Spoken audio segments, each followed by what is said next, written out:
BJ Nix, are you here? Present. Present. Spoonie, Timothy Spoonie. Present, sir. Margaret and Mary. Do we have a Margaret and Mary? Yes.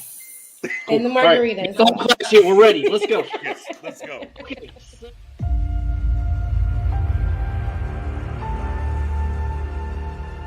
the time to line up behind your team, to support your team. Have faith in that team. It's peaks and valleys. It can't always be good. And as I always tell people, you're never as good as you think you are, and you're never as bad as you think you are. But when we do know about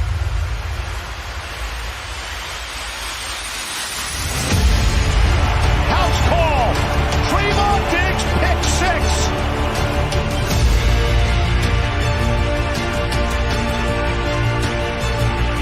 It's coming. They see it. Knocked away. Oh, Gregory. Hurts in trouble. 3 Cowboys wrap him up, make it 4.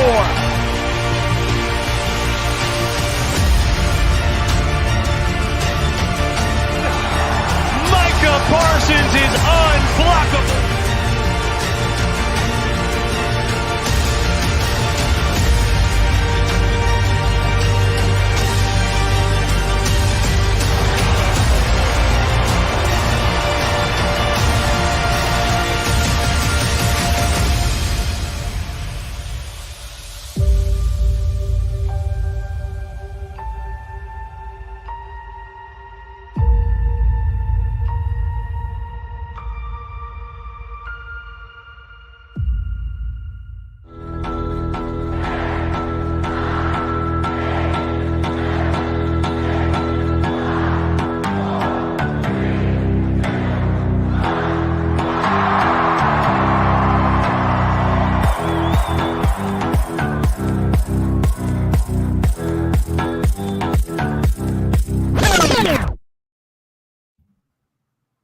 Happy Friday, folks. We are here. We are officially on game weekend for the first NFL action, regular season action of the Dallas Cowboys 2022 campaign.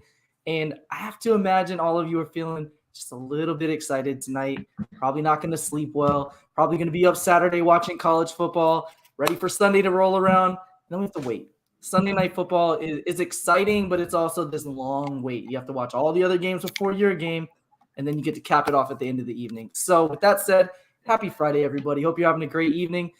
And I am really excited to have Camber and Spoonie on with us. And if you haven't checked it out, Pick Six Sports launched not one, but 2 midday shows. We had a Tuesday show and a Friday show this week. First show was Camber rocking it with our guy Stevie J. And then this afternoon, we debuted the midday Pick Six Sports show, which was really good. If you didn't get a chance to tune in, it was Camber with our guy Massey. So definitely check it out. If you're not already subscribed, just go ahead and click that bell. It takes you click, and you're done. That's all you got to do, and you'll get the notifications so you can tune into the shows. But with that said, Camber, how's your Friday going? It's good. It's good. You were talking about that anticipation thing, and I explained it to Massey. This is like adult Christmas for me. The kids are all restless that week of Christmas, and they're not in control, and they're just not behaving. And that's what I am right now. I'm that kid. I'm looking out the window for Santa Claus. They can't come soon enough, and I'm going to be at the game. Spoon's going to be at the game. And it's one of those things that, it's like I'm going to the North Pole. So I'm excited. Just going to the North Pole. Spoonie, how's your Friday going? I'll tell you this. I try to keep myself a lot busy today because it's like Cameron just said, the anticipation, my anxiety is up. I'm not even playing Sunday, but I just want to run through the wall. Even with the intro we just seeing right here, throughout the whole offseason, all the drama, the conversation, the trolling from the Cowboys opponents, it just now it's all balled into one inside of me. I gotta let it out. I have to let it out. And listen, after watching last night's game with the Buffalo Bills and the Rams, and listen, football season is back. Cowboys season is back. Let's go. I'm too hyped. Too hyped. Yes. Yeah. I mean, at work today. Shout out to my company. Appreciate you guys being so lenient because I didn't get anything done today. I was so excited about football. I was on doing content stuff all day related to just getting ready, stats in order, watching some last minute film, listening to some YouTube podcasts, checking out everything there was to consume because it's time. All I can say at this point is let's go. And this is what Nick gets for leaving me unsupervised with our digital soundboard. So expect to hear lots of noises tonight. We might just randomly hear Spoonie say something, and I might have to, censor him real quick with a little, depending on what cuss word he says. And if there's any updates, which probably won't be, but we got everything ready to go. We're queued up, and it's a Freestyle Friday show. So as you guys know, what we do on Fridays is we drop the StreamYard link right there in the chat. I haven't done it yet. I'm about to get that link over to you guys. If you want to rock with us, all you got to do is simply click the button. If you want to show your face and chat with us, you're welcome to. If you want to hide your face and just have audio, that's totally cool too. If you have a question you want to ask us and then hop off, that's great. If you just want to hang out, we're going to be here for a while. So let me go ahead and get that link shared in the chat. And if you guys want to tune in, feel free to do that. I see our guy TC915 said, Spoonie, you woke up his grandchild. His grandchild was sleeping, but your intro was so hype. The grandchild was like, let's go. So link is now in the chat. Feel free to join us if you want to. So we're just going to be talking Cowboys, Bucs football. We'll talk a little bit about the game last night. I guess that's probably a good starting point. So we had the season officially kick off with the Super Bowl champs, Los Angeles Rams, hosting the Buffalo Bills. So the Bills had not great for them, but a very exciting playoff loss to the Chiefs. Went down to overtime. As exciting as you could possibly ask for in a game. You just get touchdown after touchdown after touchdown, back and forth action. So Bills Mafia was excited and itching to play the game. And then the Rams maybe had a little bit of Super Bowl hangover. So Cam, what were your thoughts on the game? My thoughts are that, number one, the Bills look like they're in mid-season form already. That team is tight. They've got weapons. You don't know which wide receiver is playing slot.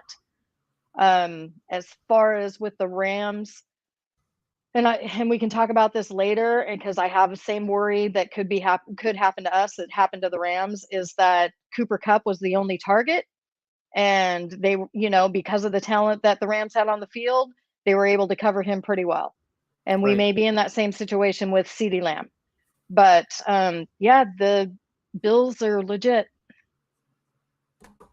So real quick, Spoonie, before you answer, Whedon Boys, shout out to Whedon Boys, said, where Nick's been? So Nick's had to do what a lot of us have been doing. If you are in a committed relationship right now, doesn't matter if you are the male or female or whatever your relationship is right now, you know that for the next, 20 weekends or so, you're going to be kind of a little bit tight, time constraints on what you can and can't do with your significant other. So a lot of us have been taking, a final weekend here or a final trip or whatever before the season kicks off. Spoonie just got back from the Dominican Republic, I believe, and we'll let him talk with you guys about that in a second. And then he tagged in Nick's, and Nick said, all right, see you guys. I'm heading on a cruise ship.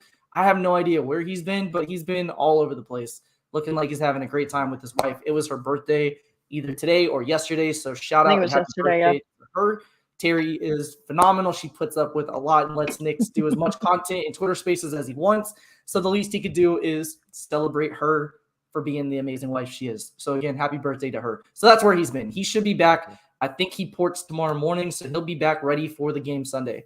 So now you guys know where that is. Spoonie, what'd you think of the game? I was jealous. I was jealous when I saw Von Miller. And I said, damn it. Just imagine what that would look like with Michael Parsons. Just imagine. But I was like, I hope Stephen Jones was watching as well. But listen, it was a great game by Buffalo. I had Buffalo and the LA Chargers as my two best team in the AFC, 1A, 1B. Josh Allen, in my opinion, will be MVP conversation. He has grown just coming to Minnesota from year 1 to year 2, year 3. I like the way Stephon Diggs was challenging Jalen Ramsey. Jalen Ramsey Basically, he allowed 6 catches out of 7 that was thrown his way from Josh Allen. He challenged them, and they won that battle. Isaiah McKenzie, their slot receiver, he had a good game himself. Fantasy purposes, my boy Cook from Georgia. I got mad with the fumble, but you know what? You're not gonna give up on him. I still think he'll be one of those who'll be a starting running back or get more carries by mid-season. But hands down, especially the part where there's no Tre'Davious White, their number 1 corner. Talking about rookie corner with no experience who was starting. And when you're hearing Cooper Kupp, you're hearing Allen Robinson, who no stats for him at all. It's something. So hands out to Buffalo. I agree with Ms. Campbell. They are in mid-season form and great game. Listen, anytime you go into a Thursday night game, prime time, and you're visiting the champs, they just won the Super Bowl, and you go out there, you put on a show like that, the NFL is on notice. You didn't just win the game, you beat them. I mean, beat them bad. So hands down to the Bucs. Yeah. The Buffalo Bills. Yeah. I want to give a real quick shout out to our guy, Crispy Bacon. First off, hilarious name. Secondly, it's his birthday this weekend. I believe on Sunday, maybe tomorrow. It's his birthday though. So happy early birthday to him. Sunday. There we go. So hopefully, actually not hopefully, because as I told you guys already, I've been working my statistical clock nonstop, just trying to come up with an algorithm to help me get to the future. And I've done some time traveling. I was able to successfully do that, got the flux capacitor kicked up, and I went ahead of time. We won. We win this weekend. I'm just letting you guys know that ahead of time. So Crispy Bacon, once we win this weekend, you'll know that I already told you that was going to happen. Matt Stradamus here, but I actually went to the future and know. So that just letting you know you're getting a birthday gift. Shout out to Stevie J, Cole's Cowboys. Bruce got the toxic juice. We got D-Shift in the building. Of course, we got that guy, TC91 something. Samuel Rose in the building. Robert Roberts, we got Chris Davis, we done boys. So the YouTube community is starting to pile up. So appreciate you guys tuning in with us.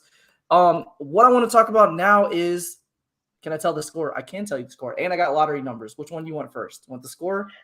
I want lottery numbers. I want the lottery numbers. All right, cool. So the numbers are. I want the lottery numbers. Yeah. I can't tell you that because that'll compromise everything else. But no, the Cowboys win. So I'm excited about that. But going back to the game.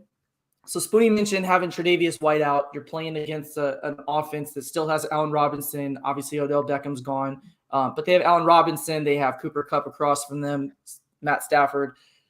Cam Akers, which if you're in fantasy football, I'm really sorry. He did not do anything. I had him on one team. Yeah, that was But tough. I did have. So I'm playing George Teague this week.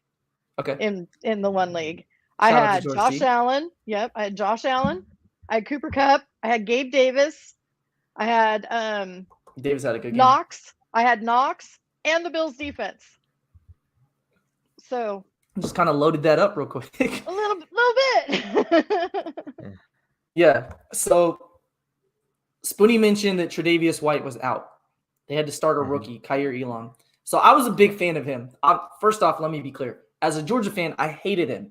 But now that he's graduated, he's in the NFL, and I watched his film, he's a really good player. So think about some of the guys this guy had to face just last year in college football.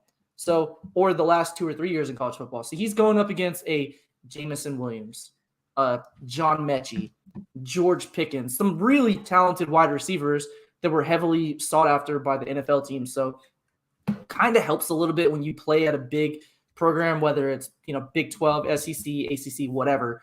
Pac-12. We'll give a quick shout out to Cam because they produce some good cornerbacks too. So when you face that type of receiver, I don't want to say it's easy transition, but depending on what your matchup is week 1 and the coverage schemes your defense does, it can kind of help make things a little bit less stressful for you. And I saw a crazy stat.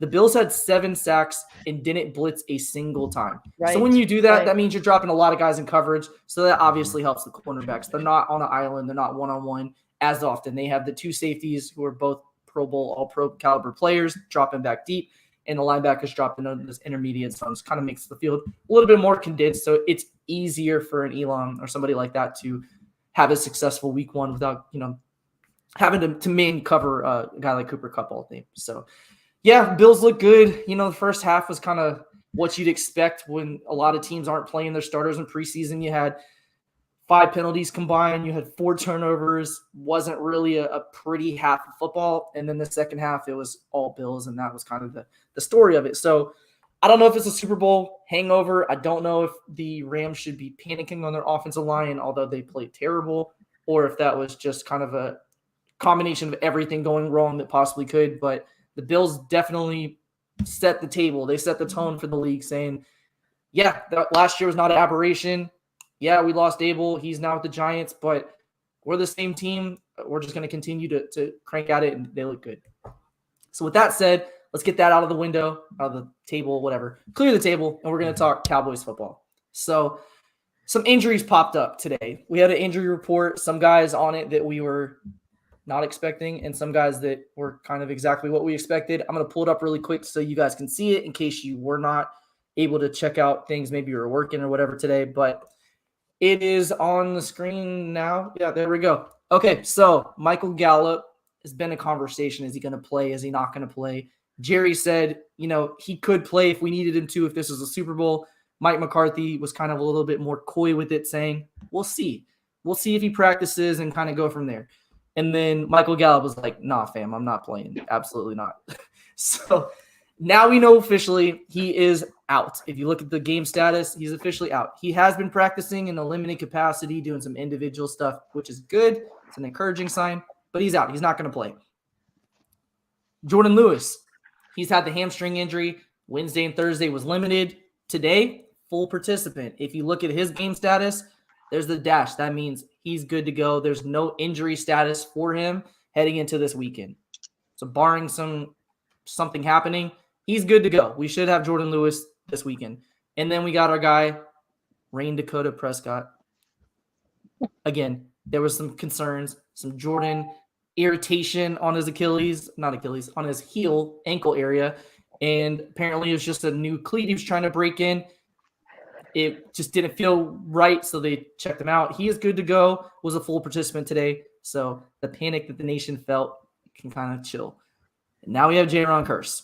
So Cam, Jaron Kearse practiced Wednesday, practiced Thursday, did not practice today, and apparently has a neck injury. So I don't know if there's any more details out there. I've tried to look, wasn't able to really find any details aside from he obviously looked discomforted, went to the trainers, and that was the end of the day for him. So what are you hearing? What are your thoughts? Are you panicking? You think he's good to go? What do you think with Jaron Kearse?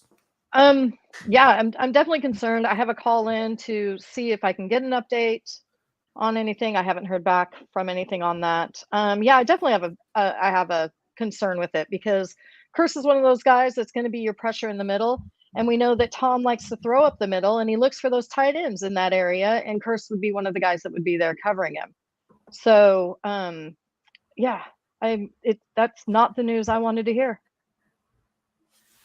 Yeah. What do you think, Spoonie? You think he's going to play? I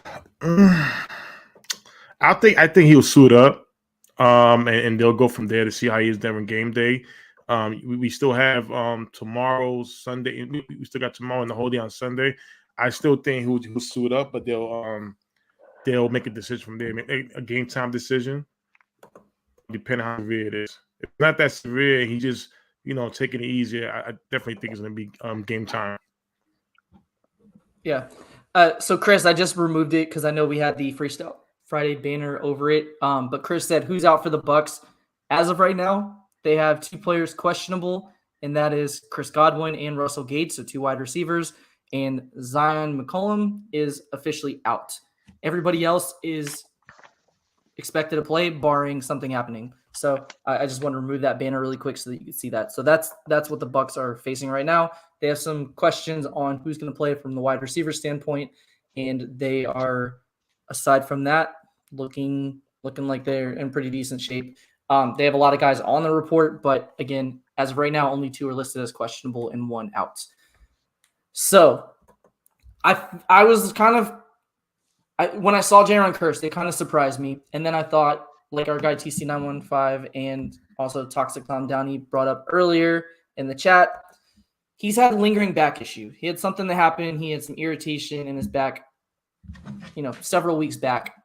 and missed some time and now has a neck injury. So I don't know if it's something stemming from that, or maybe now that they actually have an injury report, they're just listing it as a neck injury. So I don't know if that's more of just like a maintenance day. There was a little bit of, irritation to the muscle and they just wanted to rest him or not. But I do think he's going to play. So I'm trying not to panic too much there just because it was a newer injury. But I feel like if he was in doubt, we would have heard more about the injury, or if there was serious concern, they were sending him for an MRI or anything to that extent, we probably would have seen it. Typically with the injury popping up earlier in the day, at some point you're going to hear some more information about that. So with that said, I just wanted to, just kind of throw it out there, pull up the injury report so you guys can see it. But now that that's out of the window, we've kind of talked about that. We have our girl, Aisha. Aisha, congratulations on your first week with the Dallas Cowboys. She's on a show. If you haven't tuned in, they go live at 3 p.m. Central Time, 4 p.m. Eastern Time, and it is Jane Slater, Kelsey Charles, Jess Navarra. I butcher her name every time. I'm sorry if that's not how you pronounce it. And our girl, Aisha Morrison. So the show's called Girls Talk, Boys Talk, and they talk Cowboys football. And it's really, really good. They do everything from pulling up the best tweets of the day to talking about mental health awareness to talking about game film and kind of breaking through all of that stuff. So please pull the banner down. You're getting rugged. What does that mean? Do you guys know what Mike? I don't know what Mike Van Horn's saying. I have no. Mike, I don't know what you're saying. No Put it in the chat.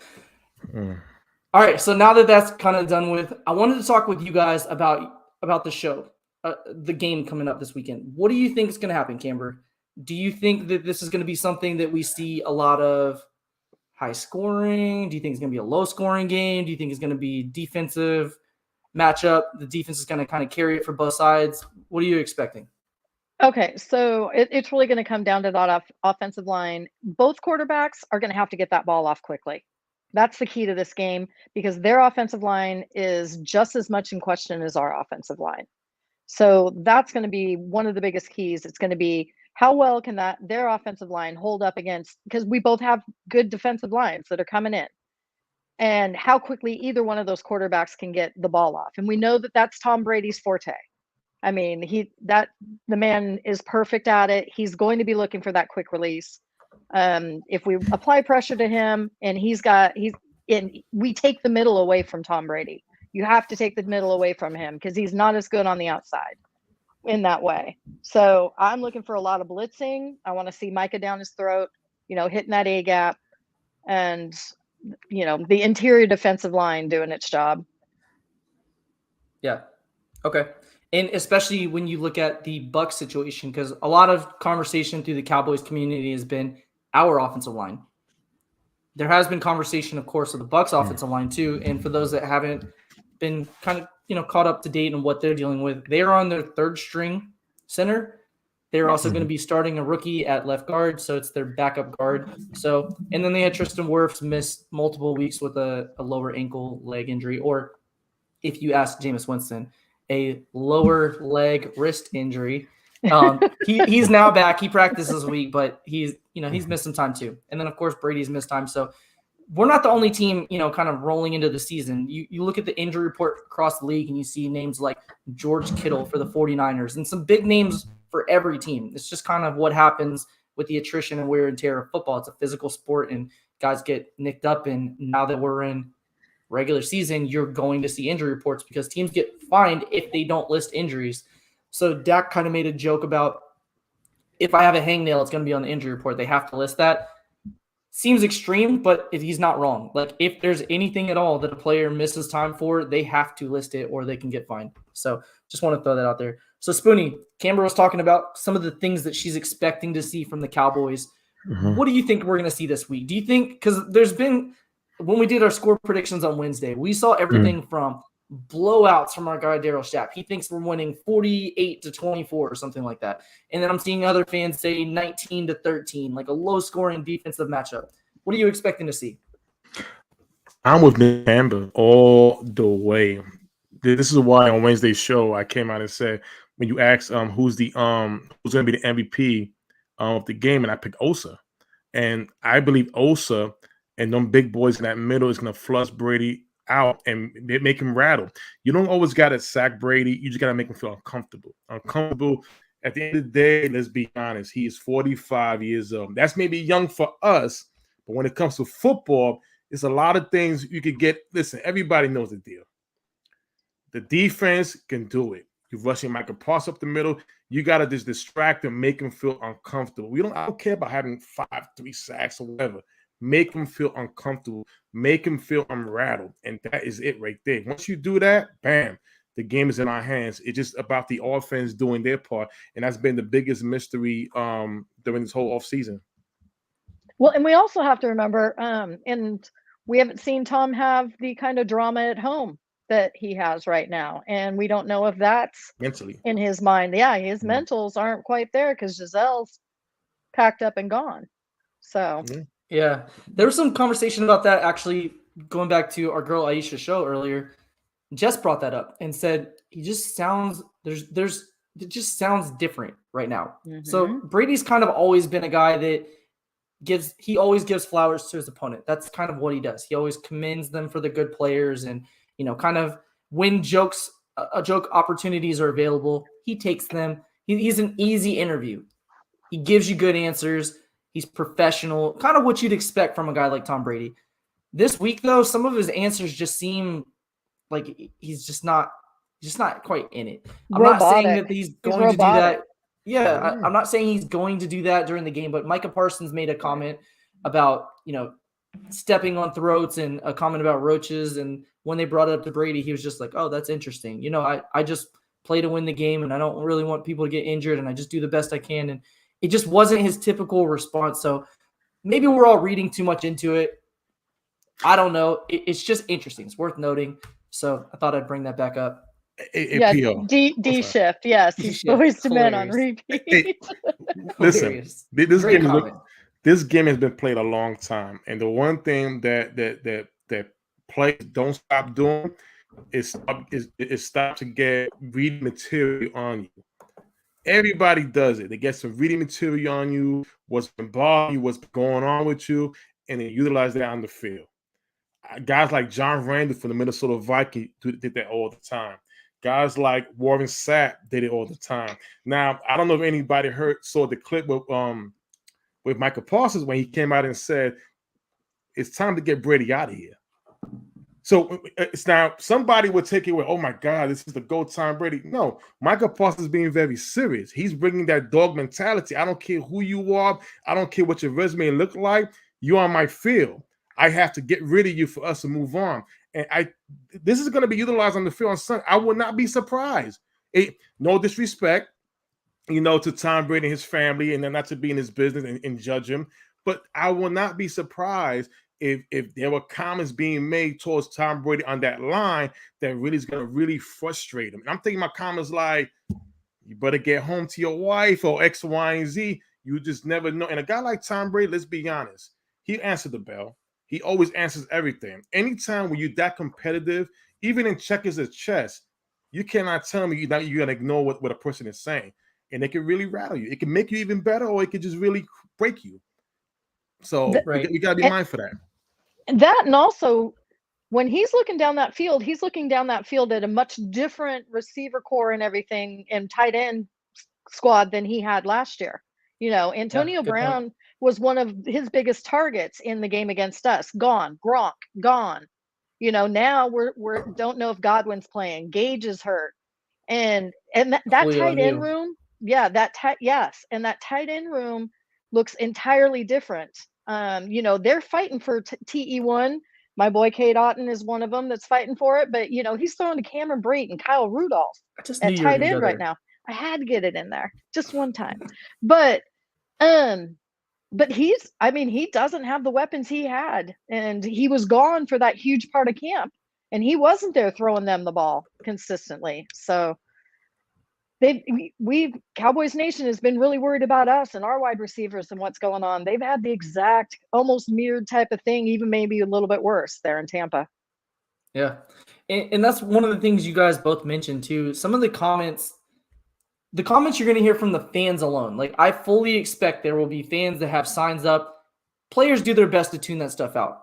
But Right. we saw Randy Gregory with Taylor Heineke last year take advantage of a sack situation, rolled over. The first time he just laid down next to him while he was on the ground. In the following matchup, he rolled over to be right next to him. Like, players, they chirp. There's conversation and stuff like that goes on. And Tom's he's a legend. Like, I'm sure he's going to do his best to tune that stuff out. But it's definitely bothering him. And I don't blame him for, that situation. That's tough for anybody who's dealing with it. Quick shout out. We got our guy Cole's Cowboys in the building. I'm going to get you in just 1 second. And I saw Bluff Cowboy. He is now back up with his YouTube show. They just had a show this week. Sorry. So definitely check that out. And thanks for joining. A comment I wanted to have with you guys. So, and then we'll get Cole's Cowboys in the building with us. Brett Favre. So Brett Favre, think about when he went to the New York Jets. Had is he going to retire situation, and then went to the Vikings and had that huge year. Tom Brady had a huge year last year. The next year, though, there was conversation on if Favre was going to come back or not. And then Favre kind of waffled and then missed the entire offseason, sat through basically all of training camp, and then didn't play in preseason, and then had a really bad year. I'm not saying that's what Brady's going to do, because Brady, until he has a bad year, we just have to assume he's going to show up and handle business, because it's what he's done his whole career. But at some point, you have to think, with an injured offensive line, a new wide receiver core, new head coach, retired already, doesn't have Gronk there with him, wife is upset that he retired. There's a lot of stuff going on. Like, at some point, you have to think it'll take some type of toll against him. So I don't know if we'll just see that for a couple of weeks and then he gets right back into the swing of things, or if it's going to be an all-season thing. But it's just worth mentioning, because if it was just that he looks skinnier than normal, you could just chalk that up as, maybe a new diet routine. He's always been healthy. He's, kind of jumped into the vegan stuff, and, just maybe that's nutritional and intentional, but kind of looks just different. I don't know. So we'll see. He looks really gaunt. Yeah. We all respect Tom Brady. Don't get me wrong. We all tired, but we do understand. It's listen. We haven't beat Tom Brady at all. We haven't. Right. So I can understand the stuff he's going through. At the end of the day, when you pick and choose to put on them cleats, I can't feel bad for you. I have to treat you like my next opponent, and that's just it. Whatever happens, happens. You made the choice to come back to this game. You made your bed. You have to lay in it. And I'm hoping that this defense, don't look at Tom Brady as a 45-year-old man. No, look at him as the GOAT. Look at him as the best player. In order for us to get the respect that we want, I don't want to just go in there and just win and shake hands. No, I want to beat you down. And then I want you to tap me in the back as I walk away. No, let me shake your hand. That's what I want. It's time. It's really time. After what we went through in January, throughout this whole offseason, take all of that out, that aggression, and you take it on every opponent that comes your way. So basically, Spoonie's saying, I want Brady to give Dak the handshake at the end of the game and say, we'll see you guys again this year. Just like Dak did last year. So, yes, sir. Let me get Cole's in the building really quick with us. Cole's Cowboys. What's up, bro? Happy Friday. So, Cole's, real quick, before you get into it, our guy Ultra Cowboy with the comment saying Fowler's the player with the most sacks against Brady since 2017. I saw that stat too. I believe he's had 5 sacks, I think is the number, since 2017. So maybe that's something that adds a little bit of spice to what we're throwing out there Saturday or Sunday night. So, Coles, how you feeling about the game? What do you think about Jaron Kearse's injury? We'll give you a couple minutes and we'll jump right back into it. Yeah, I actually just saw the injury report, and I was like, man, they did a good job of hiding it a little bit, kind of keeping it underneath the radar. I'd rather them talk about that than that crazy injury report they put out for Dak Prescott. I thought that was hilarious. But as far as the game, I feel like I'm confident about our defense. Our defense alone, I feel like we can put that pressure on Brady for real this time. He don't got Gronk. Like Camber said, he don't have Gronk. He don't have Antonio Brown. Like, I feel like this can finally be the time that we can catch him off guard. He's not familiar with any of these receivers. He didn't participate in preseason. Like I just don't really see it. I'm not too high on Julio Jones. Yes, he got the name, but he's not the Julio Jones of old. So I'm not really concerned about it. I believe in Dan Quinn. The only thing I'm concerned about is our offensive line, our offense, how Kellen Moore is going to control this team offensively with the running game. Hopefully we can stick to that. That's what I'm concerned with. Other than that, I believe the defense can take over this game. Right. So I want to talk about really quickly. I had a student today. You know, I'm a professor. I had a specific student that he's been acting up, hasn't been paying attention in class. So I had him get out the chalkboard and just write some notes on what the Cowboys should do, in my opinion, this week to, you know, get over this Brady thing that we have. We haven't beaten Tom Brady. Didn't matter if he was in New England or Tampa. Only one time in Tampa. But still, we haven't beaten him yet. This is our chance. If we're going to do it, it's now. I don't want to play them in the playoffs and worry about that. I want to just knock that off right now, slay that dragon, and move on and get into week 2 against the Cincinnati Bengals. Right. But I asked the student to come up to the front of the class and just write down some notes. I'm going to let you guys see what I wrote, or he wrote. All right. So I know it's kind of hard to see. But the first thing that he wrote down on this chalkboard was play 12 personnel to force Tampa into base defense. So this is something I've talked about several times. Teams league-wide are playing nickel and dime about 80% of the snaps with the information provided by Football Outsiders. So when teams are in 11 personnel, which is the most commonly used personnel grouping, that's 1 tight end, 1 running back, and 3 wide receivers. So that's what the majority of the NFL is doing on over 60% of the snaps. Teams are in their base defense less than 3% of the time. So what that means is they're bringing an extra safety if they're going big nickel, or they're bringing an extra defensive back to help cover those wide receivers because the offense is smaller, so they're going smaller. Makes sense. However, when you are in 12 personnel and you bring in the bigger bodies, the defense is countering. They're doing the exact same thing. So when you're in 12 personnel, league-wide, teams are in base formation or base package, I should say, personnel grouping, about 49% of the time. So almost half the snaps now are going to be with that extra linebacker on the field, which can be advantageous for an offense because now suddenly you can draw a linebacker in coverage a lot easier than drawing a second cornerback or a third cornerback or a safety in these coverage situations. So you can run mesh concepts, you can run crossing routes, you can run dig routes, you can run slants, run a whole bunch of routes to draw a linebacker in coverage, and now suddenly you have the advantage. Plus, with bigger people in the field, it's a little bit easier to run the ball. The Cowboys average over 5 yards a carry running out of 12 personnel. So I would like to see, considering the teams are all pretty much always 80% of the time are in nickel and dime, not in their base formation, I would like to see the Cowboys dictate what they do versus taking what the defense gives us. So I had Bart right on the board.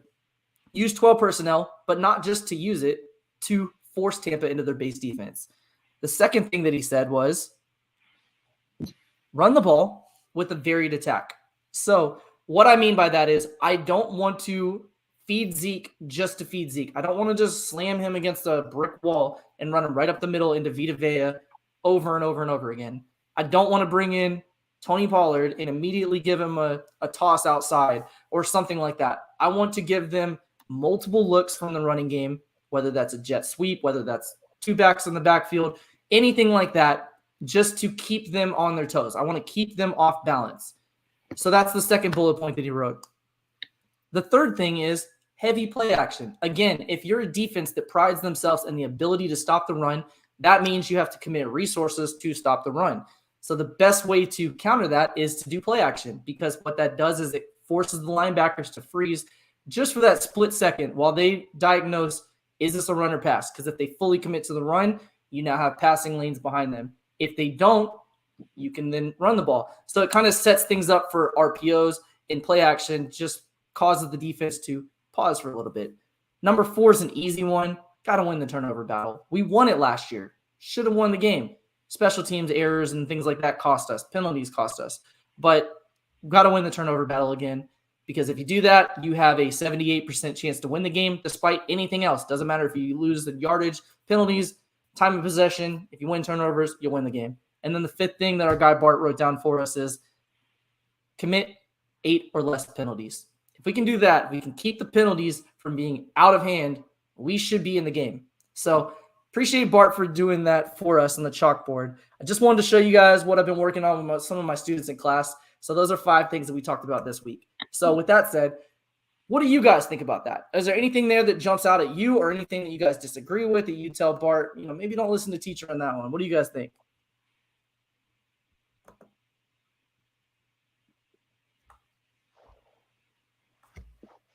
Apologize. If Sean Payton becomes our next head coach in the future, Professor O is available, please. Oh, yeah. He's available, please. I mean, listen, let's be honest. It was a perfect setup. I mean, that is the way you want to beat your opponent. You run the ball with Zeke, you utilize Pollard, you let him respect the run. That would create the play action. The 12 personnel, Professor O has been preaching that throughout the whole offseason, and I'm believing it. A lot of us believe in him. Now you see more people even saying so. It's nothing to even debate, in my opinion. I just want to say, too, one of the things that we try to pride ourselves on the show is it's easy to say, just run the ball more. Yeah. Just do this. That it's easy to do that. And when people do that, it's not that they don't know why. It's just a lot of times there's so much to talk about. It kind of gets lost in the sauce on why you should do that stuff. So when we talk about 12 personnel, it's easy to say, well, you have an extra tight end, so it helps with the running game and stuff like that. I like to make sure that we bring up the point that goes with that. Like, why is 12 personnel important? Well, it's important because now they're in base formation. Why is that important? Because now we have an extra linebacker on the field. Why does that matter? Because now we can throw the ball against them and get a coverage matchup. So like it's just nice to kind of add those extra little pieces to the puzzle. So like Camber on the Tuesday show, she said she predicted that a defensive back was going to steal the game with the interception. So I'm like, talk that talk. Who's it going to be? And she was like, say less. I got you. It's Malik Hooker. And again, I went to the future and she's right. It is Malik Hooker. So shout out to Camber for that. Yeah, good. Yes. Good. So Cam, what do you think? I definitely love the 12 personnel thing. The tight ends problem was definitely a problem for us last year. We saw where Jarwin missed that block and it should have been a touchdown. I think now, and I'm going to get blocked by Dalton Schultz for this, but we have 2 tight ends that are willing to block now. And so if we've got Ferguson and Hendershot out there, that that blocking is going to help the run game immensely. So Camber said, yes, 12 personnel. Let's run it. 12 personnel. I like it. I want. I do want to remind people we've got to see it. I do want to remind people really quickly, and then we'll jump into Cole's and see what his thoughts are. When we say 12 personnel, people get personnel groupings and formations mixed up in their heads. And I want to talk about that really quickly. So when we say 12 personnel, that does not mean that they have a tight end on either side of the field. It can mean that, but that's a formation. 12 personnel is literally just the bodies on the field. So just want to kind of touch on that. So you could have one of those people be Schultz, for instance, split out in the slot. You could have both of those tight ends on the same side of the field. You could have one of those tight ends as an H-back, moving in motion to take advantage of things. So when we say that, don't think that it necessarily shrinks the field and forces us to play bully ball. What it does is it allows us to play bully ball, and that's the difference. So I just want to talk about that really quickly. Coles, what are your thoughts? Do you think Bart is onto something there, or do I need to work with him a little bit more one-on-one after class? Hey, the last 2 bullet points was great to me. Penalties, man. Like last night's game, it was like a total of 5 penalties. Like right. And it's a big, I'm a believer of being, how the refs is with the Cowboys. I believe they probably would have been a little bit heavier on us, just because of the, who we are. But if somehow we can just minimize at least 8 penalties, I would like that. You know what I'm saying? At least 8. So that's a big thing to me. And special teams, that's the reason we lost that game. All those field goal kicks, like it just doesn't make sense to miss those kicks. He make those, like he said, if he make those kicks, we win the game. And we also something different as far as Turpin. He don't have to take it to the house. We would like for him to, But if he can at least give us great field position, that will be a big favor for us. So I'm hoping we can see that from him. Since you brought that up, real quick, Spoonie and Camber, do you think Kevontae Turpin makes an impact at all this weekend? A little bit, big impact. What do you guys think? Yeah, no, absolutely. I absolutely think he makes an impact. He's a little bullet that's hard to catch. You know, you don't catch a bullet in your hand when he goes by. So yeah, no. And honestly, I'm absolutely thrilled that it's him back there for both punts and kickoffs. Yes. Everybody who knows me knows I was 100% against CeeDee Lamb returning kicks.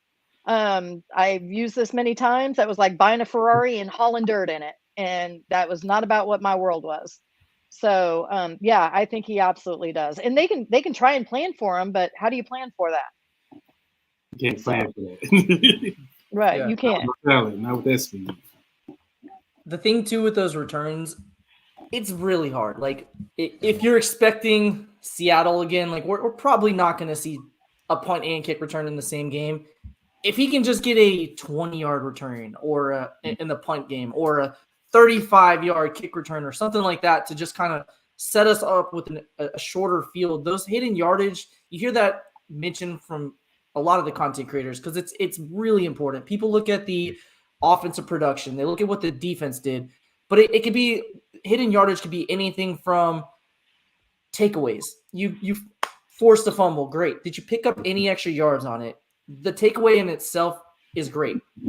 If you added a 10-yard return, you not only took the ball away, but you set your offense up in better position to score. Or the return game.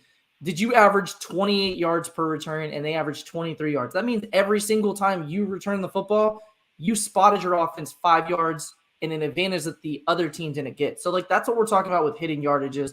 The difference of things that may not be easy to track. Like, we look at passing yardage and how many yards does Zeke or Pollard run for and things like that. But the penalty stuff matters. So, you win the takeaway battle. That's great because now you're flipping the field position. But if you're losing yards in special teams and losing yards in penalties, it kind of offsets that advantage you just got from it. So I think that's a great point when we talk about that stuff. I would love to see Turpin return a punt or kickoff because I would go absolutely nuts if he did, like first actual NFL game.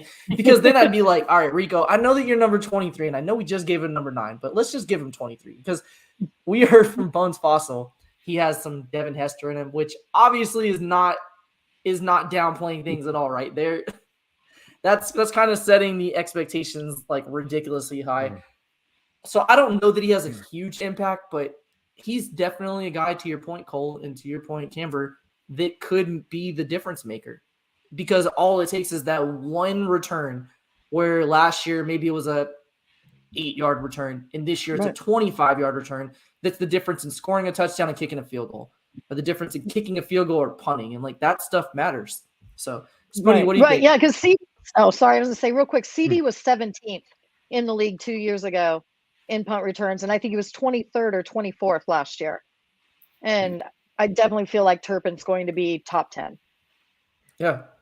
Without a doubt. Spoonie, what do you think? Yep, right there. I drafted Kevontae Turpin. Yeah, I drafted him in a couple of leagues. Yeah, hey, I did. I admit it. Yes, I did.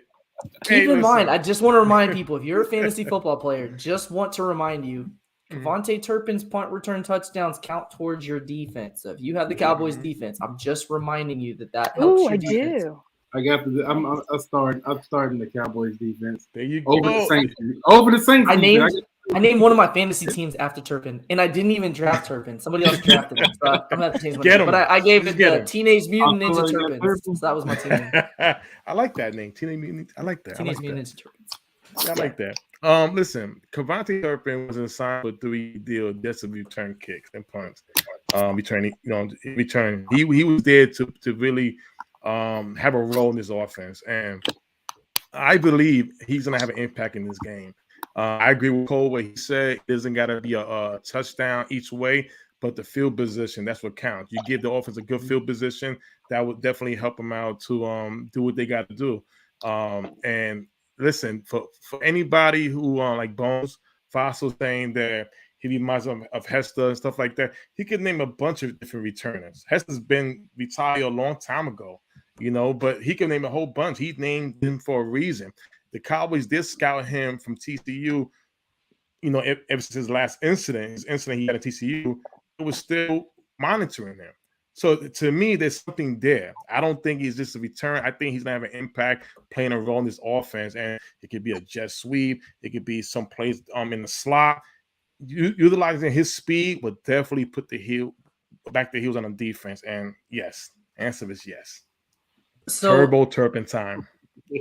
I'm trying to think. If you guys saw this on Bobby Belt, that's who it was. Want to make sure I give him credit. So Bobby Belt put up 2 plays from his TCU days, Turpin's TCU days, and how the Cowboys could utilize his skill set to catch the defense kind of off balance. And in those situations, what he was showing was Devontae Turpin on a wide receiver reverse, but it wasn't just a wide receiver reverse. It was a reverse pass.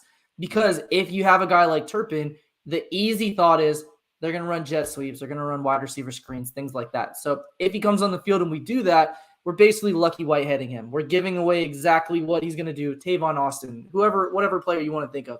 The second he comes on the field, you're like, oh, I know what's happening. Like Noah Brown was that guy, but on the opposite side. When Noah Brown came on the field as a wide receiver, it was because we're running a wide receiver screen or we're using him for run blocking. We never really used him to, run the route tree to kind of put some fear into the defense. So when he came on and kind of clued them in on what was going to happen, I don't want to see that with Turpin. So if we use Turpin on offense, I don't want to immediately see the token screen pass his way or the jet sweep or something like that. I want them to actually let him run some routes first, then catch them off balance. I don't want to just throw it out there. Like we did that with Anthony Fasano. Not Fasano, sorry. We did it with Gavin Escobar and Martellus Bennett.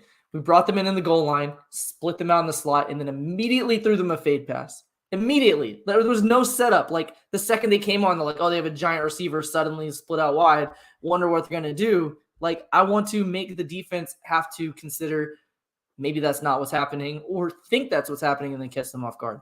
So quick shout out. We have the father of my child, Evan Winters, Toxic Tom. So for those that don't know, A to Z Sports, friend of the show, Mauricio Rodriguez, had a guy named Evan Winters. Really cool guy. He's a Bucs fan and kind of went over some content earlier in this week. And apparently the guy looks exactly what offspring of me and Toxic Tom would look like. So apparently if you're wondering what that looks like, just picture Seth Rogen, and that's what our kid looks like. So Tom, how's your weekend going? Yeah, very handsome. Stunning.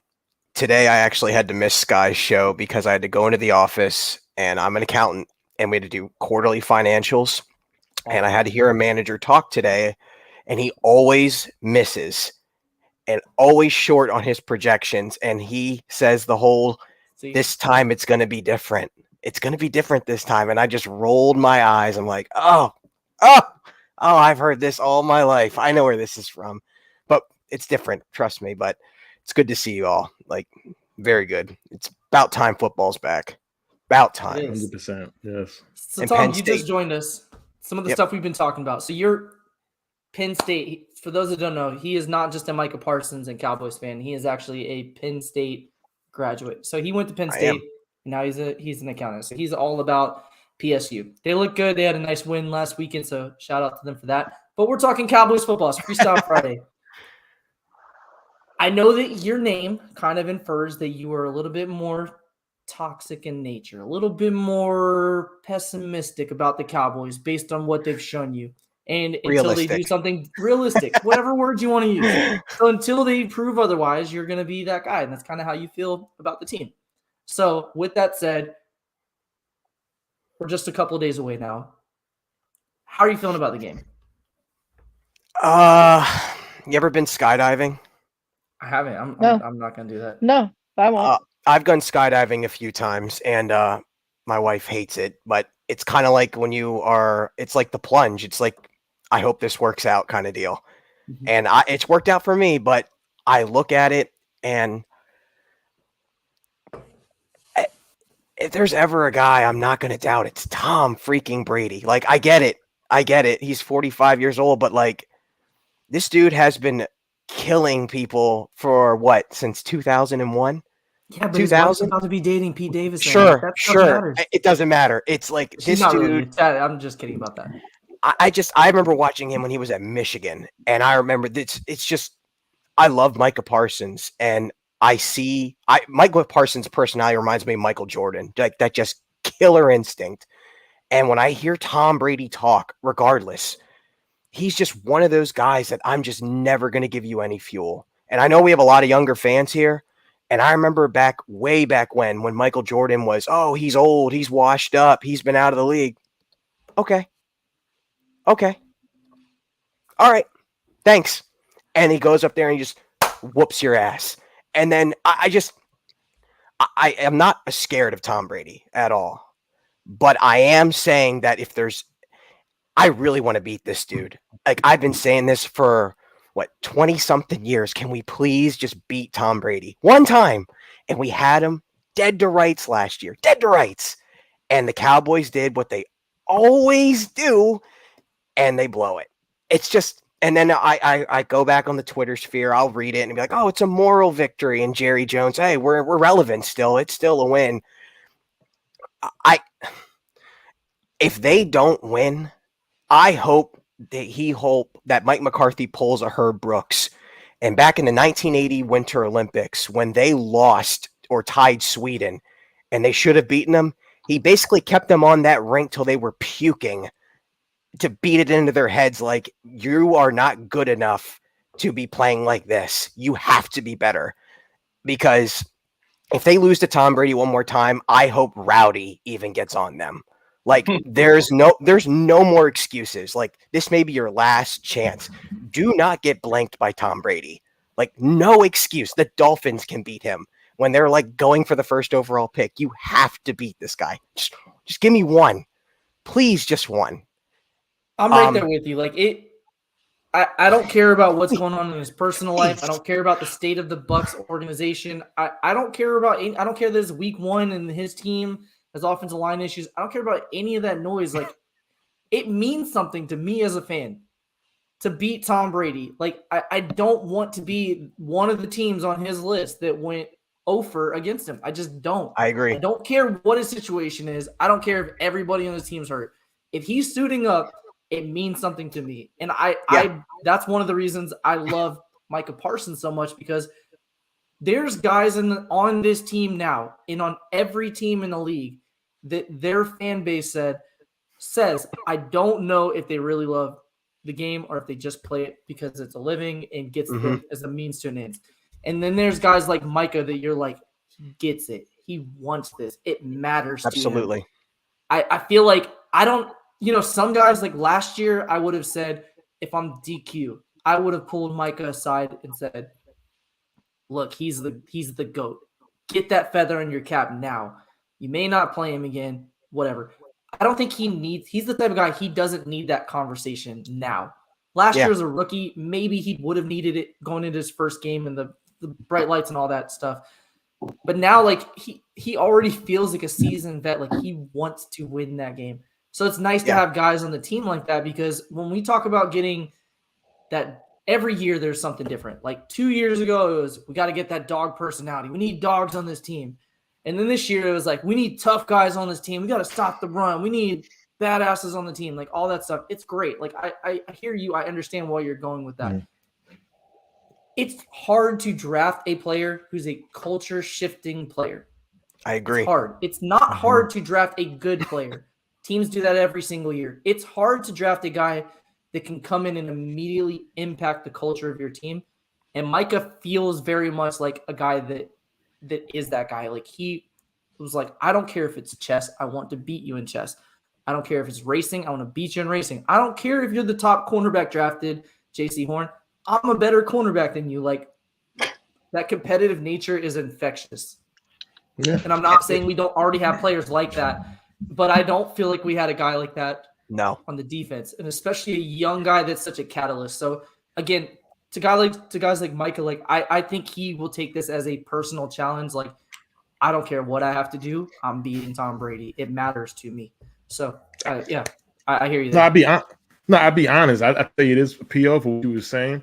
when this Cowboys team, in my opinion, they didn't have that. You may have had a couple of guys in the team. Once Dez was gone, I give a guy like D-Law who had that passion, but it wasn't just enough until guys like Javon Curse came onto this team. Guys like Michael Parsons came onto this team. So it was like the new acquisitions that came along with Mike McCarthy were the one who changed the culture of this team. And last year when winning, because we all got to see guys like Randy Gregory and acquisition Basham drinking wine, celebrating, having that attitude. So what that tells me is that throughout the whole time, it was like the new sub came in here and installed the way he wants to play, the way he wants this team to be. I remember when the question was asked, Alden Smith. Everybody, Alden Smith, let's be honest, we all know he was talented. He was dealing with some issues, X, Y, and Z. But at the same time, when it all boils down to it, Mike McCarthy goes, I don't care about your off the field situation.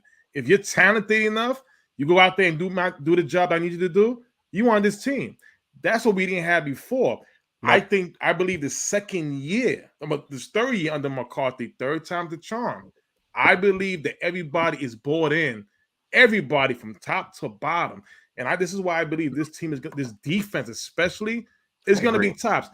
Early today, I'm watching the midday show, Miss Campbell and Massey, right? And how they was talking about the defense. What type of defense do we have?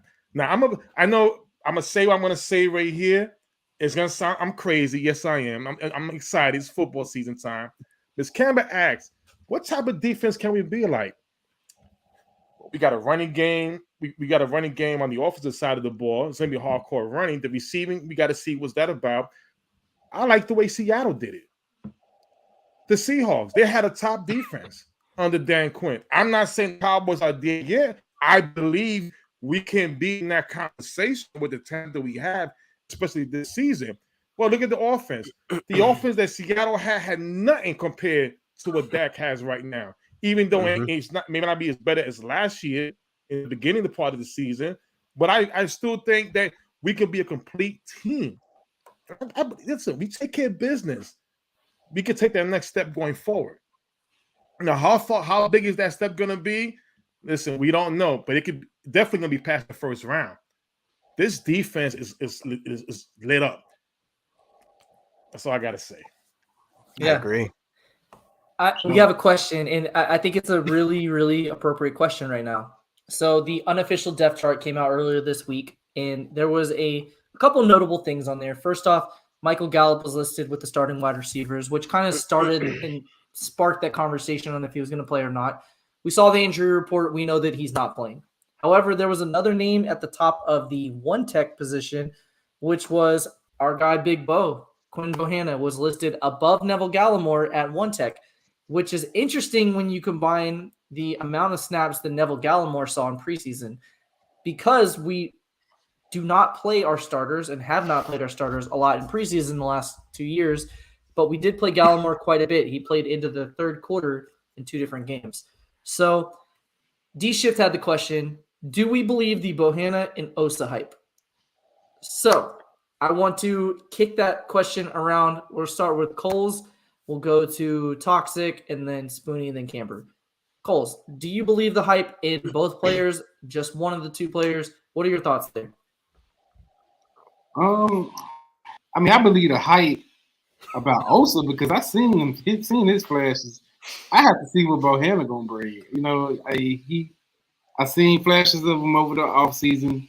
We'll see what we can do in the games. But as far as Osa, I'm all in on Osa more than I am with Bo. Okay. What about you, Tom?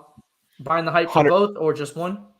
100% hype on both because Dan Quinn wanted him, and I know Dan Quinn can scheme his ass off when he needs to. I know that he wanted those guys for a specific reason, and he knows how to put those guys with their skill set in the best position to win. 100%. I'm going to back Dan Quinn on that. Okay. So we have a absolutely on Osa. Got to see it from Bo, from our guy Coles. And then Tom said, yes and yes. Spoonie, how are you feeling about those guys? Well, listen, we all love Osa. We all know Osa's capable of doing it. He's going to do it on Sunday against Tom Brady. But Bohanna is really the big question here. You know, we're talking about a guy that he was pretty much buried on the depth chart. We're talking about a guy that when we all talk about the cuts, a lot of us that came out and said he may not make the team, he may not make the roster. But let me give you a little quote from Mike McCarthy. Mike McCarthy says Cowboys DT Quentin Bohanna has made a big jump from rookie year to current flash. Now, we haven't seen the current flash yet. Preseason is not going to tell me anything, but I tell you this right here. Mike McCarthy is a whole head coach for a long time. He trusts Dan Quinn. So apparently, wherever he saw that we haven't seen yet, I'm pretty sure we're going to see getting ready for a Sunday night. Bo, I'm with you, Big Bo. Okay. Cameron, before you answer, Chris Davis said Osa. So I have to assume that he means he's buying the hype on Osa and is probably with Cole where he wants to wait and see on Bohanna. So, Cam, how are you feeling about those two players? Good question, by the way, Disha. Thank you. Spoon stole my quote. I had that quote in my head as soon as it came up. I was like, I was going to say something about that. I'm actually believing the hype on both of them. There was a picture that came out with the two of them before preseason started, and those boys put in the work. Their shape looked different. You can tell that they took this offseason seriously.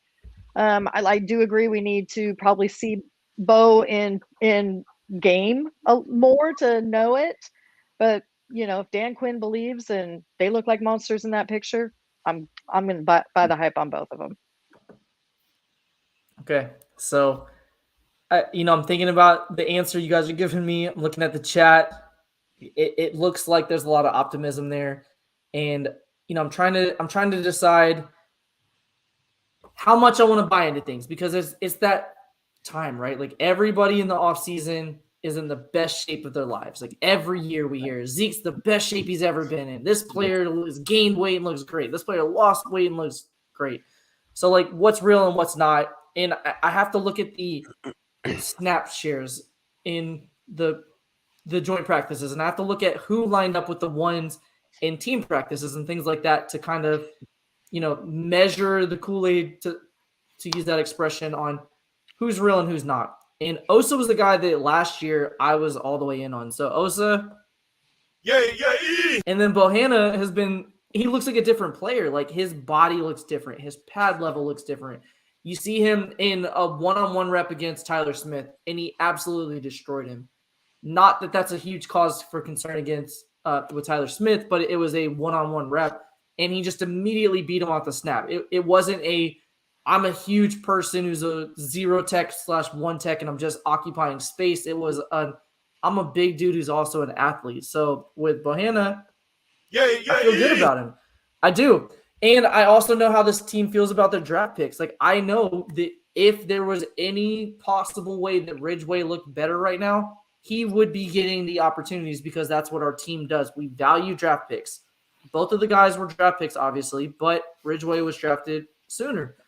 So with that said, I have to believe if there was any possibility that Bohanna was not the real deal, we wouldn't see him out there because I believe in our defensive line coach. I think Aiden's a great coach. I believe in our defensive coordinator. I think DQ's a great defensive coordinator. I believe in Joe Witt and Al Harris and George Edwards and everybody on the defensive staff. So like Tom said, if they're buying, I'll buy that one. On the offense, I trust Dak Prescott. I trust Zach Martin. There's guys I trust on the offense, but it comes down to the coaching staff. Like, I don't trust Joe Philbin. I don't know if I can trust Coach Prince yet. It's his first year with our team. I've seen what he's done with other teams, and although the teams may not have been talented, he's looked good. But I'm looking at Kellen Moore, and it's kind of the same thing where I'm like, sometimes I buy it, and sometimes I'm like, you're in your bag, and then other times it's not. It just doesn't seem like you can overdo it. So if the defensive staff's on board, I'm on board. That's my answer to that one. One thing, Professor O, have you been listening to the interviews recently about Kellen Moore talking? Yeah. He sounds a lot like Coach Clapp. Close your eyes and tell me he doesn't sound like Jason Garrett. It's like, Oh, it's happening. I'm telling you. It's there. See, this is what you guys don't know. Tom has already lined up the coaching tree. So according to Tom, what's going to happen is after this year, Kellen Moore becomes our head coach. No. Cooper Rush becomes our offensive coordinator. Nope. This is what Tom is laying out there for you guys. Nope. That's a nightmare to me. Dan I Quinn. recall when Wade Phillips, before he was hired, the Sean Payton rumor train was going then. And it's like, no, we have this really boy genius guy who no other team wanted to hire, even though he went through rounds of interviews. He's our guy. He knows us. He's a backup quarterback. We like our guys. And I'm just there's so many red flags with this. And just that, as when you were talking earlier about the game, in order to win, it's a huge team game. You are going to try to sell me that the guy who literally played Ezekiel Elliott with a torn PCL over Tony Pollard, who I've been hearing for years he's going to get them touches. He's not only a genius, but he's going to be the guy that's now in his bag. Oh, get the fuck out of here. Come on. Like, don't bullshit a bullshitter. Come on. Like, that's my biggest worry is the Cowboys go out. They play great, let's say the first few weeks, and then something happens again in the offense, just like, let's go back to just being predictable and stale and just losing the playoffs with probably one of the most god-awful game plans. Did he just copy and paste the game plan every single week and just do it in October? Oh, we're set for the year. It's just, that is my biggest concern. Can we get out of our own way? On defense, not worried. Karen Moore, yeah, I'm very worried. No other team wanted him. Why? Quickly, shout out to DeLunatic. I want to win. Independent Kellen Moore gonna get Schultz involved.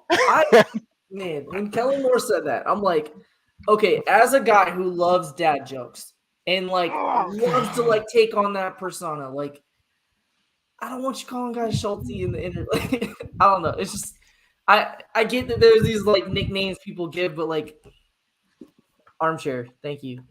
I mean, we'll just put that. And the fact that he said he's gonna get Schultz involved. I mean, he always had Schultz involved. So what's so different? I just don't want you to say that stuff. I don't want you. I want you to be like, I'm getting everybody involved. Right. I'm going to. We're gonna get CD Lamb involved. We're gonna get Tony Pollard involved. Come on. That was one of the fundamental disagreements I had with Jason Garrett, and he's a head coach or was a head coach. He's had a much better career in sports than I have. So whatever. But I have a major issue with the we'll take what you give us philosophy. And the reason I say that is when you're on the field, the defense does not have a clue what you're going to do. The offense does. The offense knows you're running the ball. The defense is setting up to stop the run or stop the pass. The offense knows what they're doing. You can set the tone like we talked about with the 12 personnel. You can set the tone with different packages, different personnel groupings. The second you substitute a specific player in the field, the defense now has to counter that. And if they don't, you have the advantage. Like, you should be exerting your will against them, not taking what they give you and saying, oh, you gave me the check down. Cool, I'll take it. You should be like, no, I'm going to force you to counter what I'm doing, not be the defensive Floyd Mayweather, defensive fighter. And that's how it works to an extent. But at some point, you have to be like, no, I'm taking over the game. I'm going to run the ball until you stop it. I'm going to throw the ball on you until you stop it. I'm going to spread the field until you counter it. I'm going to shorten the field when you counter it. Like, you should be the one setting the stage, and we see good offensive coordinators do that. And that's one of my frustrations with Jason Garrett and now Kellen Moore is at times Kellen Moore does that, but not consistently. And Jason Garrett didn't ever try to do that, except with the exception of running game. I will give him credit for that. If the running game worked, he stuck with that. But hearing conversation, Jason Garrett today said the way the Cowboys should win is not passing the ball 58 times. It's to give the ball to Zeke over and over and over and run the ball up the middle. It may not be productive, but that's what you got to do. That's not what you have to do. That's not. It's just not. You do not run the ball to Zeke 30 times for 60 yards right up the middle to Vita Vea where he occupies that whole area. Whoa. You don't do that. Yes, you run it sometimes because that's a jab punch and you're setting up your hook. You don't run it over and over and over and over and just say 3 and out, 3 and out, 3 and out, 3 and out, 3 and out, 3 and out, 3 and out, and then eventually pop a big play because Tom Brady's good enough that you're not going to get enough of those eventually big plays to beat them. Like I absolutely hate that idea. I'm not saying not to run the ball. I'm just saying you don't force Zeke to run into a wall repeatedly just to set up a play. That's not good offensive coordinating. That's not good football philosophy. And that's one of the things tying back to Jason Garrett that frustrated me, and he's still saying the same thing. So I'm like, you can run the ball on them. Yes, you can attack the edges. You can run counters. You can do jet sweeps. You can do toss sweeps. You can do reverses. You can do delayed draws. You can do a bunch of stuff so you can run the ball at the middle. But it's not I'm going to line Dak up under center and then turn the ball and hand them right up to Zeke at the A-gap because that's not going to work against Tampa. And if you do that, you're making their life super easy. So y'all are ruining my Christmas. You're ruining my Christmas. I feel like the Grinch came in. He took my presents. He took the roast beast. He shoved for that 10 tree years. Oh. For 10 years. Hey, Miss Campbell. For some reason, I tell you, if we see breaking news, Kellen Moore's the new head coach of the Dallas Cowboys, I'm gonna grow an afro. I'm gonna grow a right next afro. I'm gonna give me a pick. I'm gonna join a temple, right? And I'm gonna do like Martin Lawrence and do Najee Wamba all day long. Please let that not happen. Right? Please. If that happens, we riot. Yeah. At this point, we have to do it. Yeah. We have to. We got to take over the star. When I'm hearing that though, that's one of the things though. Really quickly, it's concerning. Kellen Moore had the exact right game plan last time. Mm-hmm. He did. Yeah. Yes, we're not going to run the ball effectively up the middle.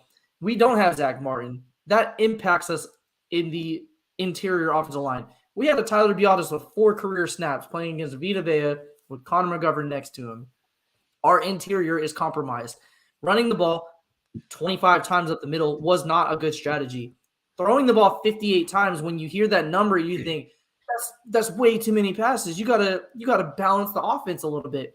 But when you consider the extended handoffs, the amount of screen passes we threw, which was like 8 or 9 or something like that, and the amount of like slant passes and hitches and short, those are essentially the same exact thing as a running game. Like I know that it on the stat sheet shows as a pass, but that is the strategy to beat them. However, when you run the ball, you don't run the ball just up the middle. That's where I differ, saying the strategy last time wasn't awful. It was effective. We were in the game and had a good chance to win it. I just want to see a varied rushing attack, which is why Bart Simpson put it on the board for us. Because if you attack them in different ways, it forces the defense to react differently. Think about this. If you're a defensive end, you're lined up and they're in 11 personnel, you know there's no tight end chipping you, there's no wide receiver blocking you, you have a tackle one-on-one. You can release and attack the quarterback in a different way multiple times to set up the offensive tackle where you repeatedly go outside, then you have rip inside and you have an easy sack. You can do stuff like that. However, if the offense has tight ends in, now you have to account for I might be chipped, I might be double teamed. So that changes the way you do things. If the defense or the offense is continuously running the ball up the middle, you can kind of shorten the way that you attack that from a linebacker standpoint versus if they run the ball once up the middle and then they go outside and then they do a jet sweep and then they're doing a counter and they're doing crisscrosses and delays and things like that. Everything's different and it keeps you on your heels. You're not on your toes. And when people say like you want them on their toes, not necessarily. It depends on what your offensive philosophy is. But last year, I thought the passing game was exactly what Kellen needed to do. I thought the running game was not what he needed to do. This time, I just want to see that combination. It doesn't have to be 80% pass and 20% run or whatever. I just need to see more variety, and I think that's the difference in being more efficient in the running attack. Because people think we didn't run the ball last year. We actually were 9th in the league in rushing attempts. The problem was when we ran the ball, a lot of times it was Zeke up the middle, Connor McGovern in the backfield, Zeke up the middle, Tony Pollard in, outside run. Like that's you're just tipping your hand too often. Creativity. Yeah. Too many 21s. That to me is, I hear it all the time, like the keys to this game. The key to this game in this season is through Karen Moore. You have to be able to adapt. This is an offensive league. If you can't handle it, I'm tired of this on-the-job, learn-on-the-job crap. Either you're good enough to do it or get the hell out. And like, imagine being Mike McCarthy walking in with a Super Bowl, an offensive-minded coach, and that pipsqueak is in there telling you how he wants to run his offense. Like, to quote Paulie Walnuts, get the fuck out of here. Like, it's just like, what? Like, listen, I'll be honest with you. And I apologize ahead of time in case I get some bad reaction. If I had a genie, if I had a genie or a fortune teller tell me today that, and the question is, will Cowboys have a new coach in 2023? Right? And she tells me it's two options. There's an option here. The new head coach will be Kellen Moore, unless the Cowboys in 2022 have a bad year and they get Sean Payton next year. I want that bad year. I'm being honest. yes. Give me that bad year. Give me the bad year this year if it means we get Sean Payton next year and not Kellen Moore. I would take it. Nope. I would. I'm sorry. I would. Spoony, I need you to understand this. Spoony, I need you to understand this. I'm a now 36-year-old man. I don't know how many years I have on this earth. I'm not sacrificing a year for a coach that may not be here next year. I want to win now. I want to win now. Spoony, I need you to understand. I'm going to be Toxic Tom soon if we don't win now. I'm not punching them this season. I don't until we're like 2-14 or something, and then I'll be like, okay, I can see this year it's not going the way that I would like it to go. I'm like, let's go sign that free agent. Let's go do something. Like I want to. Can't do that, listen, sorry. I'm tired of mediocrity. I am so tired. I agree. It's just too much. It's always all we do. Listen, Jerry Jones is a car salesman. Everybody knows that. All right. He's a car salesman. Every time something goes wrong, you sell us on something else. We're tired of buying in. I'm tired of buying the same stuff in the store that's rusted, that's expired, it's no good. I'm tired. I want a brand new store where everything's fresh, organic, that I'm gonna enjoy, that we all gonna enjoy. We're tired. We'll lose Sunday's game. Oh, it was a moral victory. You see how close we were? I don't care about moral victories. I want to see another parade. Listen, I'm 42. The last time we won a championship, I had a beeper. Right? Understand that? I had a Jay-Z beeper. didn't have an album yet. Yeah, Jay-Z had yet to release an album. Exactly. I had hair. I had a paw. I had a fade. Understand that? Some of us was babies. Listen, McDonald's had a commercial the last time we won. that Edward on Family Matters flat top that was like at an angle last time the Cowboys won. There you go. Come on, man. I mean, let's be honest. We are tired. All these centuries. Listen. How are we America's? And I understand why we're America's team, but let's be America's team. Let's be America's team that wins. We haven't won in a long time ago. We make every other team better. Hell, we sell out in ratings. Teams get to one of teams who never see Monday Night Football where they, oh my God, mom and dad, I'm gonna play the Dallas Cowboys. Guess what? They whip our asses. And guess what? Jerry Jones the next day. Well, we had a good game and we was this close. I don't care. When Des Bryant, one of my favorite players to ever wear that uniform, walks out, and I remember that game, that Green Bay game, when Jason Garrett blew it. That tells you something. That tells you something right there. We don't want that anymore. Mike McCarthy so far, he's been fine. He just being this is the time when you're a Cowboy. This is what happens. You're gonna get all the crazy antics. You are in the hot seat every week, even when it's not your fault. It is what it is. Mike McCarthy inherit a bad Garrett team, a bad Garrett way. He is the substitute. You remember when we was always in school? We always in class. We always bad. Let's be honest. We always not behaving correctly. When we were all in school and we knew our regular teacher was out and we knew a new sub was coming in, we raised hell in them classrooms. Let's be honest. We out there cutting class, throwing paper, putting gum on the chairs, X, Y, and Z. So, of course, the sub's going to have a hard time in the beginning. She inherited the BS. This is what McCarthy, they inherit the BS. Now that we feel that it's getting closer to something different, Jerry, stay out the way. Stay out the way. We don't want Kellen Moore, we don't want to hear Kellen Moore yet. Stand there. We don't want to see Kellen Moore yet. Let him stay his lane. Let McCarthy groom him. I'm sorry, y'all. I hear you, and I don't disagree with you. But what I need you to know is we're 0-0, and we're beating the Bucs because I've already time traveled to the future. No doubt, I already have the algorithm lined up. I know what's going to happen. We're beating the Tampa Bay Bucs. So, quick poll. Coles Cowboys. Shout out to him. He has a YouTube channel. Make sure to follow him. He's a great fellow. Great follow. Definitely check him out. Mm-hmm. Are the Cowboys going to win this game? We're not doing score predictions yet. Are we going to win? Just a quick yes or no. Yep, we are. Okay. Toxic Tom. Are the Cowboys going to win this game? Toxic. My heart says yes. My wallet says no. I'll leave it at that. They need to win. They need to win. I think they win, but do they cover the spread? I don't know. I don't care about the spread. So he said, I think they win. I'm going to take that. Let's go. Spoonie, are the Cowboys going to win? Hell yeah, we're going to win this game. Okay. Camber, are the Cowboys going to win? Absolutely.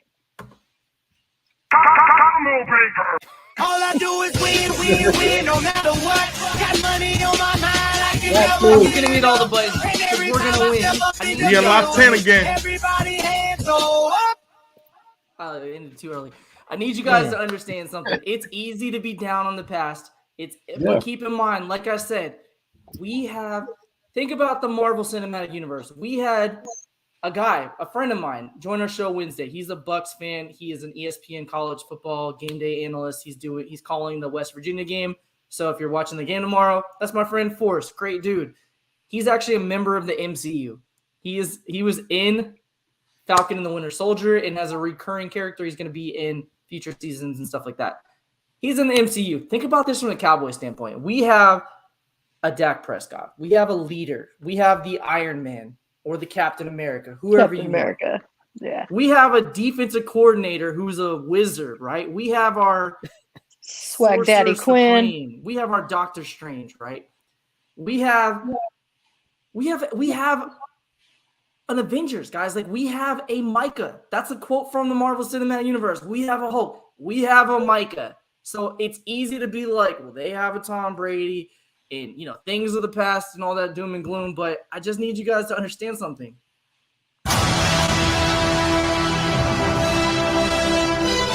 Until we lose, none of that matters. It's the past. None of that matters. I don't care about what Kellen's done in the past. I don't care about what Rowdy's done to our fan base and our franchise since 1996 and he became our mascot. I don't care about any of that stuff because I'm here to tell you guys the Cowboys are going to win Sunday. So we're going to be 1-0. I love it. Will we go 17-0? I don't Yes. know. But we're going 4-0. Toxic Tom with the 17-0. I'm dying. I love it. I would pay for the parade if they went 17-0. I'd be like, we're doing it. Jerry's not invited. And let me just add this. There are plenty of other teams that got it worse than us, man. They just don't get the spotlight over them.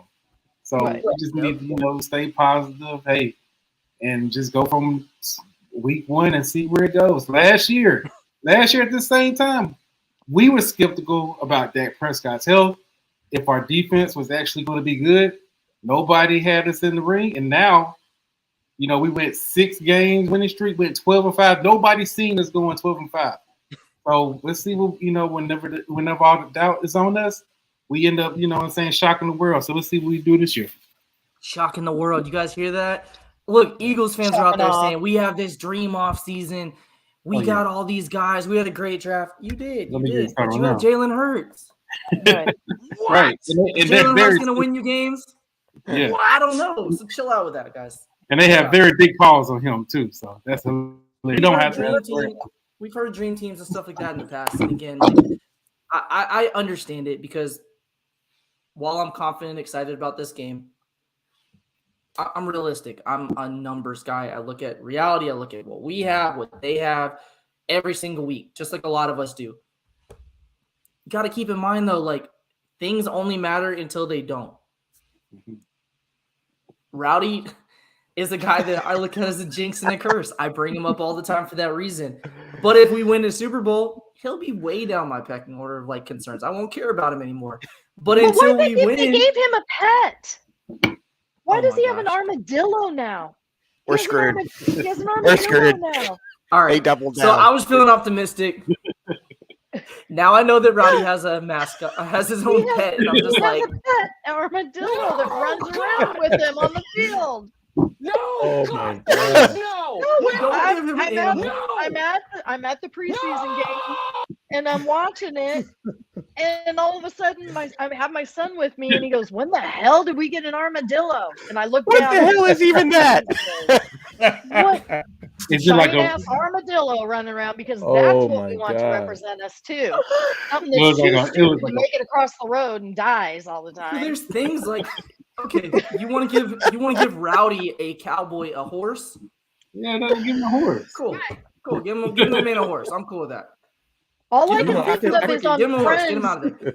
Friends and the Armadillo, though? holiday armadillo. I gotta see. Listen, I can see you right now. If P.O. was to get hired to the Cowboys front office, and he's I won't get walking hired by, because they're gonna and interview he me and sees be how- like, "Tell us about the state of the franchise." I'm be like, "Fuck Rowdy." And they'll be like, yeah, "All right, Roddy for Roddy your goes, time, "Hey, how you sir. doing, sir? You're We'll fired." write you." What? Fired. Gone. Fired. Take your little buddy with you. Yeah. So Mhm. again, I get it. I understand that stuff, but I feel confident in Dak. I think all of us feel confident in our defense. Not that you guys don't feel confident in Dak. I do believe CeeDee Lamb will take the next step and be that wide receiver that we're wanting him to be. I do believe some combination of Zeke and Tony Pollard, whatever that ratio is, can be an effective running game. And I also believe that Jason Peters will be a big addition to our offensive line when he's ready, whether that's week 2, 3, 4, whatever. So there's things that I will buy into. Obviously, I'm not going 17-0 or anything like that. That's crazy, but I'm excited, man. Maybe it's just the fan in me. Maybe it's that newness of a new season and the, like Cam mentioned, the Christmas earlier. Maybe I'm just looking at this tree and I'm like, this presents. I don't know which one's for me, but Right. maybe it's something good. I don't know. So until I open it and find out that it's socks, I'm excited. If it's socks, I'll be like, I did need socks, so this is cool and all, but I would have liked to have a PS5. But it could be a PS5, right? It could be a new boat. So while it's under the tree, I'm going to be excited about it. So we've been on for an hour and a half. I want to ask you guys 2 questions and then we'll get out. Chat, I want you to participate, and thank you guys for rocking with us. If you are in the building and you enjoy this content, keep in mind we usually have Nick's with that smooth, radio DJ voice, real cool. And I'm kind of doing things on the fly and just hitting buttons on a soundboard in the meantime. But if you enjoy what you're watching, just click the like button. It goes a long way for us. We're not asking you to do any donations or anything like that. Just a quick like button goes a long way. So we appreciate you guys for rocking with us. And if you don't hit the like button, leave a chat and let us know why, and we'll read it and maybe do things differently or maybe not, depending on what you say. Question for you guys. I'm going to start with Camber. We're going to go Camber, Spoon, Coles, Toxic. Player of the game. Cowboys are going to win. So who is the player of the game? Oh, gosh. Okay. So we kind of talked a little bit about this, Mass and I, in the game. We actually did one on offense and one on defense. Give me both. That's fine. We'll go with that one. Okay. Well, okay. So my guy on defense was J-Ron Curse. So Already have it up that, here. that might have changed a bit, but I'm going to stay with J-Ron Curse because I think he needs to take away the middle I'm staying with J-Ron, even though somebody else popped in my head. Yeah, that he needs to take away the middle. Tom looks for those tight ends or that slot right there through the middle, and J-Ron's the key there. The other side of the ball, it's CeeDee. It's his time.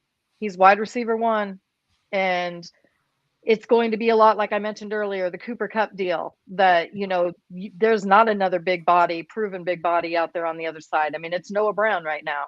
And so he's going to see a lot of double team, and he's really going to have to be there, be on his game. No drop balls. no drop balls, Sedarian. None. And this is his Call time him to by show his us. government name. That's how you know if Yes. Camber's serious. Sedarian. Camber says that. If Camber ever calls me Matthew, I'm going to immediately know I just messed up. I need to pay attention and change my ways. Right. All right. So Camber says, sticking with Jaron Curse. He's going to play. He's going to be this impact player, right? Sticking with Curse? Yeah, I mean, Mike is the obvious, but yeah, I'm going to stay with Jaron. He's going to be important there in the middle. Okay. All right. So we're sticking with Jaron Curse. We got CeeDee Lamb. So when we hear this noise,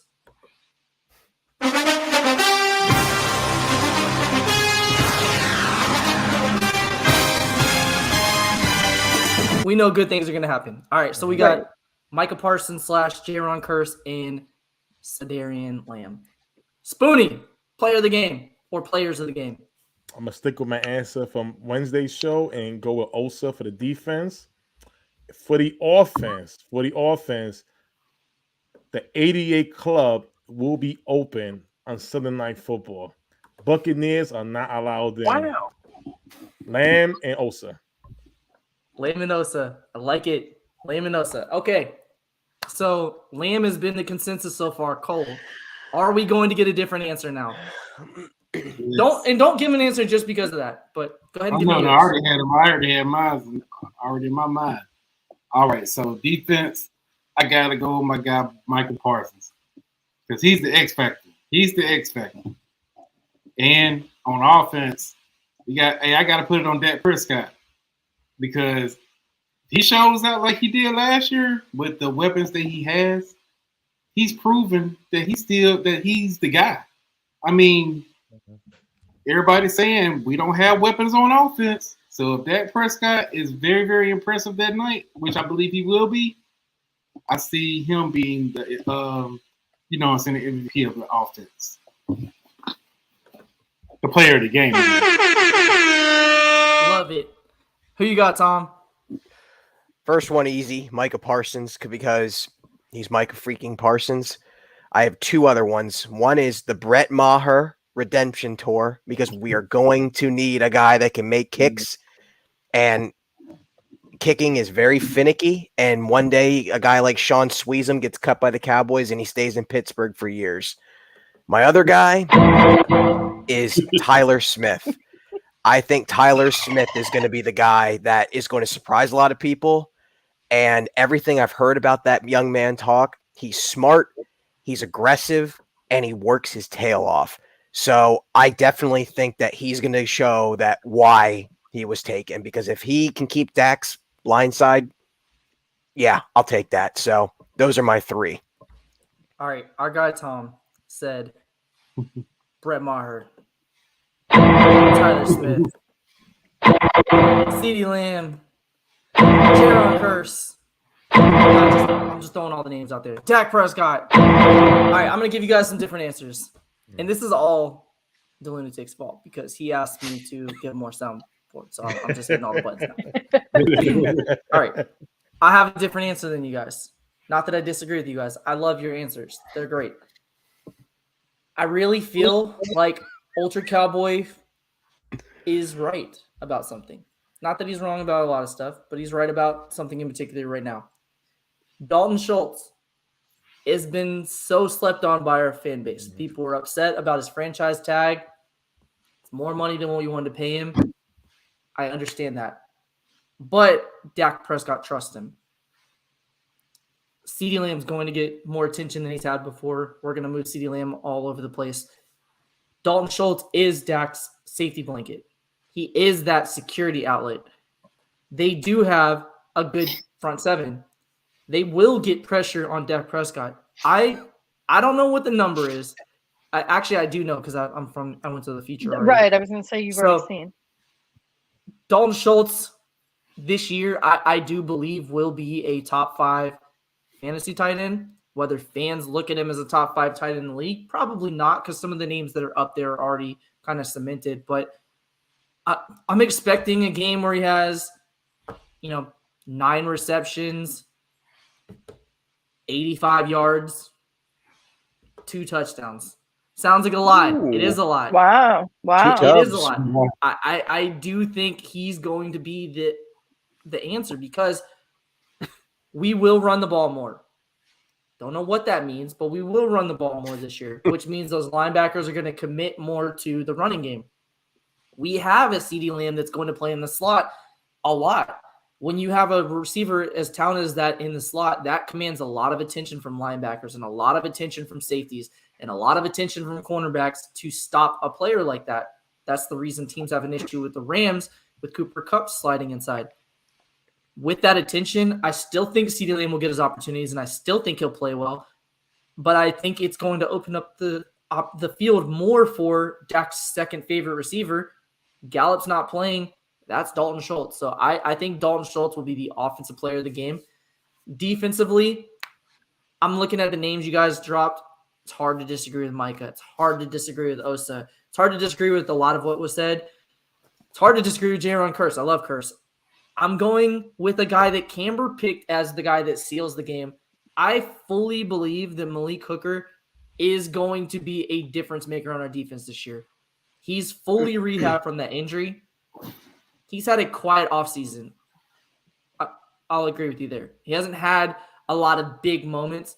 Some of that I think might be intentional from the Cowboys because we've seen in the scrimmage, the joint practice against the Chargers, his range is there.